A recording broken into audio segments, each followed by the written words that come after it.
You are sitting at a table, perhaps holding a simple cup of coffee, when the shift happens. It is subtle at first, a quiet slipping of gears just behind your eyes. The room remains exactly as it was. The light falls across the floor in the same familiar pattern, but you are no longer entirely there. You hear your own voice answer a question, but the sound seems to arrive from a great distance. It feels as though you have been gently pulled back from the control panel of your own life. You watch your hands move, you watch yourself smile, but you are experiencing the moment in the third person. Life has suddenly become a film you are watching, a script being played out by an actor who merely wears your face. You are disconnected from your actions, observing the scene from a silent, untouchable altitude. This sensation rarely announces itself with sirens or tragedy.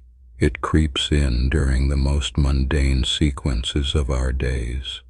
You might be staring through the windshield on a crowded highway, or standing under the harsh fluorescent lights of a grocery store aisle, when reality suddenly thins out into a two-dimensional projection. The sheer volume of modern sensory overload presses against the glass of your mind, and your consciousness quietly steps out the back door. We are conditioned to view this sudden distance with immediate suspicion. When the mind retreats into the role of the spectator, a quiet panic often sets in. We assume something has broken within us, that this cognitive detachment is a symptom of failing to cope with the demands of reality. We scramble to pull ourselves back down into the heavy, exhausting machinery of the character we are supposed to be playing.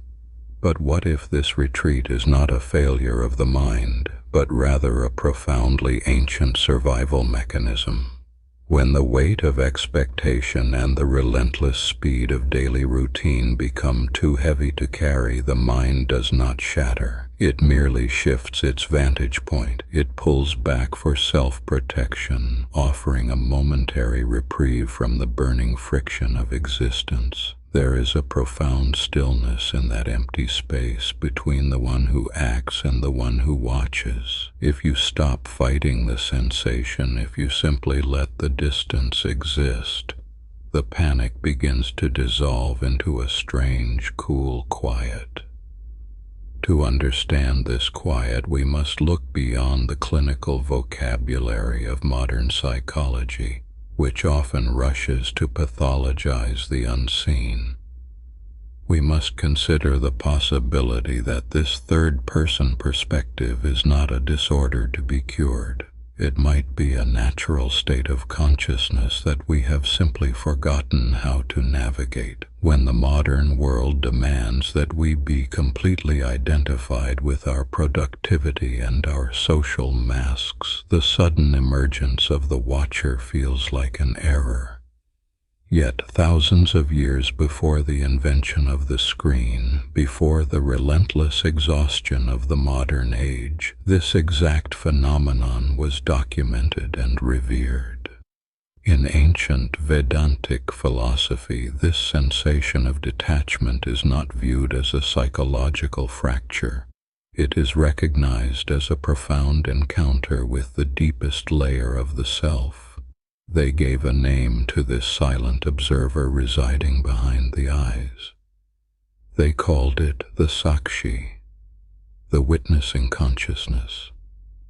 The Sakshi is the part of you that remains entirely untouched by the turbulence of your thoughts, the decay of your body, and the shifting circumstances of your life. It is the pure awareness that simply watches the film play out. When you suddenly feel as though you are observing your own life from a distance, you have not lost yourself. You have, for a fleeting moment, accidentally found yourself. The friction we experience in these moments comes entirely from our resistance. We are terrified of the Sakshi because we have spent our entire lives believing we are the actor. We believe we are our jobs, our anxieties, our relationships, and our accumulated memories. When we are abruptly pulled into the seat of the silent watcher, the actor feels utterly abandoned, and the ego screams out in fear of its own unreality. We live in a society that demands continuous, unbroken participation in the illusion. The messages must be answered, the conversations must be maintained, the persona must be upheld without a single crack in the facade. To feel disconnected from your own actions is to commit the ultimate modern sin of non-participation. And so we treat the witnessing consciousness like a ghost haunting our own house, trying desperately to exorcise it with more noise, more distraction, and more frantic doing.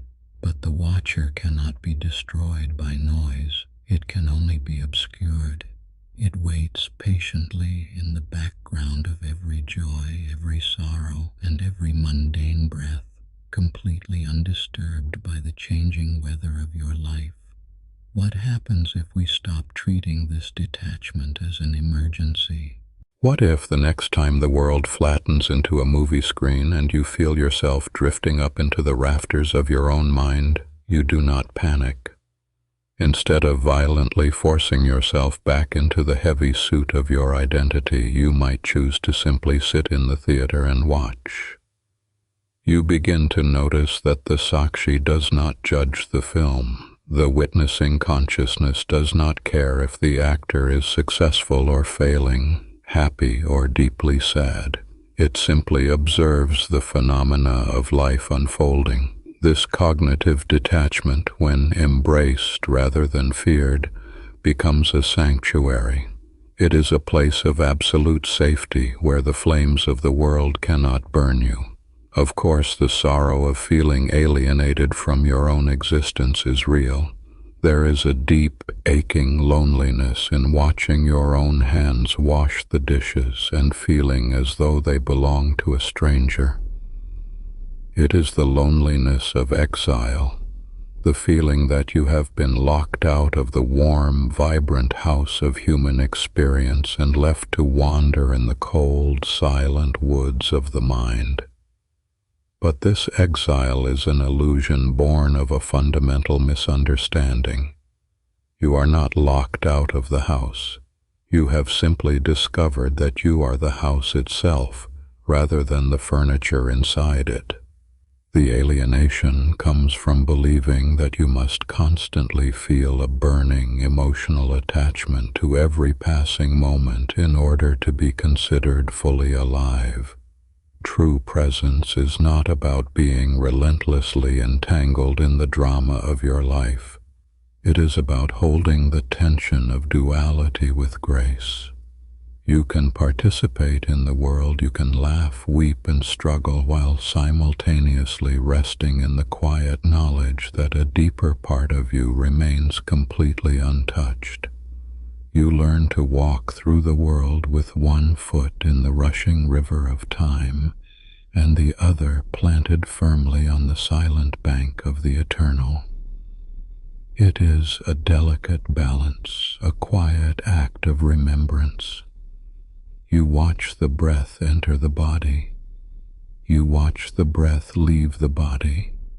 The watcher and the breathing are separate, yet they move together in perfect quiet rhythm. When we finally understand the nature of this third-person perspective, the modern landscape loses its terrifying grip. The sensory overload of the city streets, the flashing advertisements, the endless demands for our attention all become nothing more than flickering images on a screen. They lose their power to overwhelm us because we remember that we are not the screen. We are the light illuminating it. This realization profoundly changes our relationship with suffering. When pain or anxiety arises, the instinctive reaction is to become entirely consumed by it, to merge with the suffering until there is no space left to breathe. But the Sakshi offers a different path. It allows you to observe the anxiety without becoming the anxiety. You can watch the storm rage across the landscape of your mind from the safety of a high, quiet window. This is the ultimate purpose of the detachment that sometimes washes over us. It is life acting as a built-in mechanism, teaching us the truth of our own vastness. The universe occasionally pulls you out of the character to remind you that you are the author, the audience, and the theater itself. The feeling of being disconnected from your actions is simply the shock of waking up to your true dimensions. Yet we must eventually return to the play. We cannot live entirely in the rafters, observing the world as a distant, untouchable ghost. The goal of recognizing the watcher is not to permanently escape the human condition, but to re-enter it with a sense of profound lightness. We return to the character, but we no longer believe the character is all that we are. How do we bridge this gap? How do we take the cold, distant safety of the observer and warm it with the blood of human experience? We do it through the gentle practice of integration. We bring the stillness of the watcher down into the moving hands, the speaking voice, and the beating heart. We realize that the observer and the observed are at their core the same continuous fabric of reality. The next time life suddenly feels like a film you are watching, do not look away and do not try to break the projector. Sit quietly in the dark theater of your mind. Watch the dust dance in the beam of light. Feel the immense, untouchable peace of your natural state of consciousness. You are the watcher, you are the watched, and you are the quiet space where they finally meet.